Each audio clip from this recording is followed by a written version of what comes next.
Si vous pensez que la vie d'un roi est entourée de luxe et d'ostentation, que tout le monde se plie à ses caprices, ses règles et ses souhaits, vous vous trompez. Pour preuve, le roi du Portugal, Sancho II, en est la preuve. Ce roi portugais, né à Coimbra le 8 septembre 1202, est le fils du roi Alfonso II. Il a eu un règne relativement long, de plus de 2 décennies. Alors qu'il n'avait que 14 ans, il s'est uni à Messia Lopes de Haro.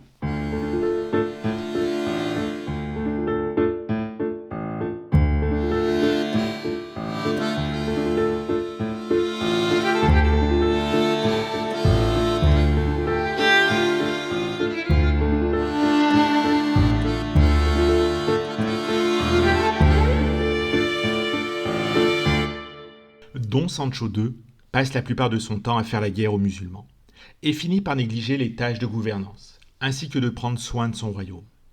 Il a prouvé à maintes reprises sa bravoure sur le champ de bataille. Et pour preuve, le Portugal a connu à cette époque une grande extension. Le roi ayant conquis un nombre important de châteaux sur les morts, mais malgré toutes ses victoires, il a acquis la réputation d'être un mauvais roi. Il s'est révélé être un dirigeant incapable.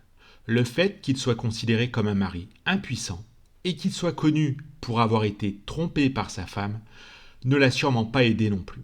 En conséquence, le royaume est tombé dans le désarroi et a été la cible de diverses bandes de brigands. Les nobles et les évêques accusent le roi de ne rendre aucune justice et dans leur frustration face à l'injustice ambiante, ils se plaignent même au pape de l'incompétence du roi et de son incapacité à exercer son autorité. À cela s'ajoute le mariage du roi avec Messia Lopes de Haro, une noble espagnole dont il est encore le cousin. Dona Messia n'était pas considérée comme une bonne option pour le royaume, car en plus d'être espagnole, elle avait déjà été mariée. Le peuple, le clergé et la noblesse en viennent rapidement à détester la reine. Ces derniers finissent par écrire au pape et en février 1245, le pape déclare nul et non avenu le mariage entre Sanchez II et Médée. Malheureusement pour le pape, le roi ne se plie pas à la volonté des autres et refuse d'être séparé de sa reine. Parmi ses ennemis figure son frère, Alfonso, qui intensifie ses relations avec le pape, ce qui place Alfonso sur le trône. Malgré tout, il résiste et refuse cette décision, ce qui va entraîner le Portugal dans une terrible guerre civile. En 1246, le roi subit un coup fatal.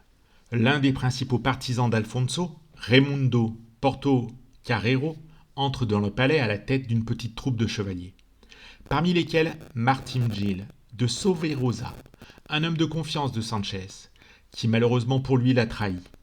Portocarrero profita de l'absence de Sanchez, qui était à Coimbra pour kidnapper la reine, lorsqu'il apprit ce qui s'était passé.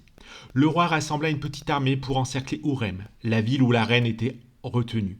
Alors que la ville est déjà encerclée et que le roi s'apprête à reprendre sa femme, Dona Messia Lopes d'Ouro refusa d'elle-même de retourner auprès de lui et rejoint le parti d'Alfonso.